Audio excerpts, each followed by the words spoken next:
From our earliest days, humans have been fascinated by puzzles. Puzzles are manifestations of our innate curiosity, our desire to explore and understand the world. But what really is a puzzle? What are the components they share, and what does it all mean?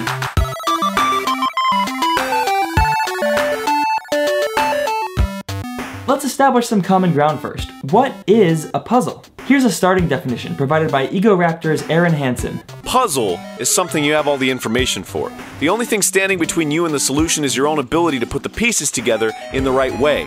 That's a solid definition, and in fact, it perfectly describes a literal puzzle. You have all the necessary pieces, and when you put them together in the correct way, the puzzle's solved. But if we want to examine puzzle design, we have to break down this definition even further. There are two components within every puzzle we have to understand: cognition and execution. Cognition is figuring out how to solve the puzzle, while execution is actually solving it. While these may sound similar, we can use these definitions to look at puzzles and puzzle design in a more nuanced way. Let's take a Rubik's Cube, for example. This is a puzzle that is mostly based on cognition. You have to figure out where to move the pieces such that it completes a face and eventually the whole cube. Now, this puzzle does contain a decent bit of execution because you're constantly moving the segments, but the focus of the puzzle is the cognition, not the execution. A bunch of other puzzles live in this area, with a greater focus on cognition compared to execution. Minesweeper, Sudoku, and countless video games ranging from indie titles to segments in AAA games. These are all puzzles where figuring out how to solve it plays a bigger role than actually solving it. But not all puzzle games are like this. Nope. Tetris, the classic puzzle video game, is more about execution than cognition.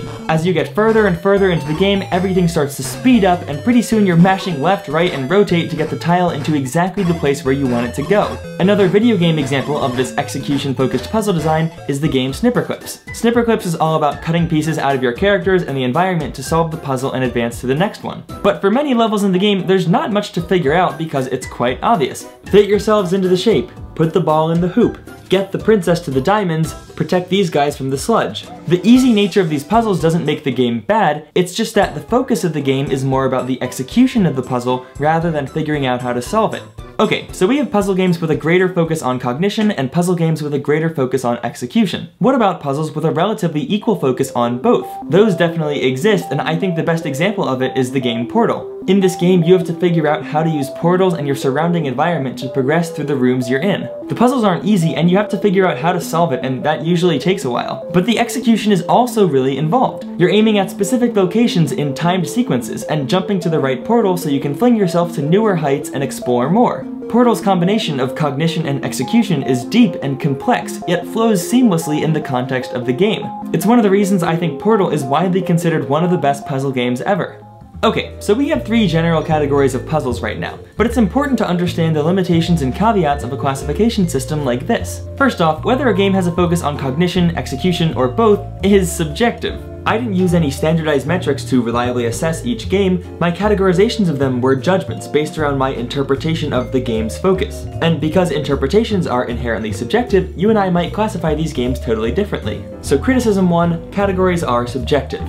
And there's also a second criticism of this classification system we have to consider. Many puzzles are dynamic. They change a lot depending on what level you're playing or how you choose to approach the game. For example, solving a Rubik's Cube is normally a cognition-focused puzzle, but speed solving a Rubik's Cube is an entirely different beast. All of a sudden, how you physically navigate and manipulate the cube becomes just as important, if not more, than actually solving it. So speed solving has a much greater emphasis on execution than normal cube solving. Another example, but on the other end of the spectrum, is Tetris. I talked about Tetris being an execution-focused game, and for someone like me who hasn't explored the game in depth, that's certainly the case. But as I learned more about Tetris, I realized how much cognitive strategies were used in high-level Tetris play. How should you stack the blocks to get the most amount of points with each row you clear? How does this affect the speed of the game? And how does the speed of the game affect which strategies you'll choose to use? Essentially, the more that you, the individual, learns and improves at Tetris, this execution game starts becoming more and more cognitive focused. By the way, I was introduced to some of the nuances of Tetris from this Game Theorists video, so go check it out, definitely worth a watch.